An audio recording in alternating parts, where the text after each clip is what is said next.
Titanic the musical or God of Heaven and Earth?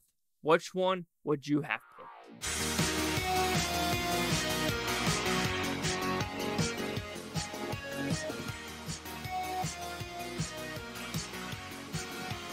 Chase Liaki here with the Blue Futon reviewing God of Heaven and Earth, which is about pretty simple premise.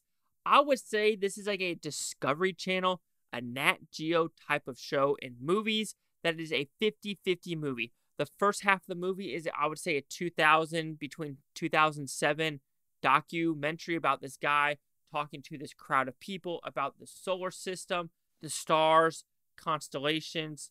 It's not astrophysics, it is astrology. Holy cow, I couldn't think of that to save my life for me. But how that connects to the Bible and how it can connect. Because when mixing like the stars in the Bible, there's a lot of headbutting when it comes to science versus religion, and it can even connect. And this does a pretty good job with that. And then the second half of the movie is them going to the Dead Sea in Israel to try to see if an earthquake happened back when Jesus died. So when going to this movie, I saw no trailers. Like I said, it was between Titanic or this, and I chose this. I was like, well, why not? I like a history lesson, and this was a history lesson, and I enjoyed it pretty well. What I didn't like, it felt like the first half of it was something I could have found on YouTube, and the last 45 minutes was something new and refreshing. So I did feel a little bit cheated for the ticket price of what I was getting, but I did enjoy the overall package. So when talking about the positives, I do think this is a history lesson 101. Like I said, I enjoy what I learned. There's a lot of stuff I didn't think about, especially with Jupiter, the solar system, constellations, Venus, the King of Kings stars, and that is like a star that is with Jupiter in the solar system, and then just how people back in the day looked at the stars and figure out how things worked. And I thought that was fascinating. It does make me think how people survived 2,000 years ago and how simple we have it. We have the internet. We have everything else, and how we're like, if you look at the timeline of like, things like getting better for people, like inventing the wheel, roads, it was pretty stagnant. But now we're at a freaking to the moon type of thing, and I don't know when's going to stop or will it ever plateau and dive deep, like when Skynet comes to line. Well, I don't know. But when we talk about that, I find that very fascinating and interesting on how people say, how dare you mix science with religion? But there are like books in the Bible like Job that mention constellations, mention the stars, mentions the suns, mention like the Orions, the lions. And you're just thinking, why would they mention that? But then when you look at the constellations, there's like the Vertigo, which is the lady. And like I said, I don't know any of the astrology type of things, but it does a good job like saying, oh, snap, that connects to this, and this connects to this.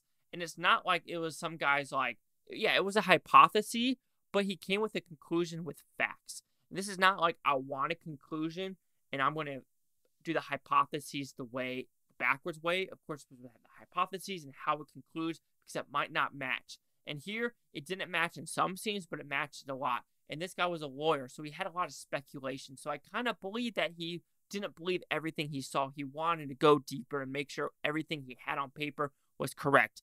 Unlike these people that are getting money off of climate change studies. That's a different topic. So even though I like that part, I still feel like it was dated and they could have updated it. And that's where I was like, come on, give me some more updated information, because I could totally tell it was old by the quality and how some people had their hair. It was straight 2000s emo hair. So then we go to this updated part of them going to the Dead Sea, which they can't go anymore because all the stuff happening in Israel right now, but how you could look at how earthquakes occurred at what time. And apparently, if you want to go by the constellations that are in the Bible, that are also on other documentation paperwork, if you want to put it that way, even though I don't know when paper was invented, so I don't know if it was like on scrolls or was scrolls on actual paper. I don't know. I'm not stupid. But they did the data, the geographic, not geospatial science, because that does with mapping, but like the geography of it. And they realized, yeah, at some time when Jesus was on the cross or in that, timeline, an earthquake did happen. That's very interesting that they could do that with the Dead Sea, of how the layers occurred with, every summer and winter, you get a light color and a dark color, and you can keep going deeper and deeper and deeper. But like I said, some people might not believe that, the whole earthquake thing, which, it floats your own boat. but I think there's enough evidence to go, okay, this isn't preachy, this is interesting, and I had a good time with it. So overall, if you just want a history lesson that's kind of like a Discovery Channel, History Channel, a Nat Geo type of study, I think this is for you.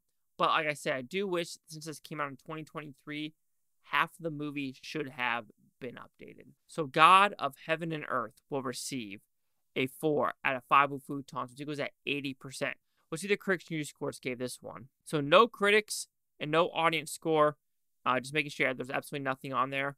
So if you want a good documentary film, this is for you. I mean, I would probably wait until it goes out to Netflix and Amazon Prime kind of things, because I think it's like a 2-night event or whatever.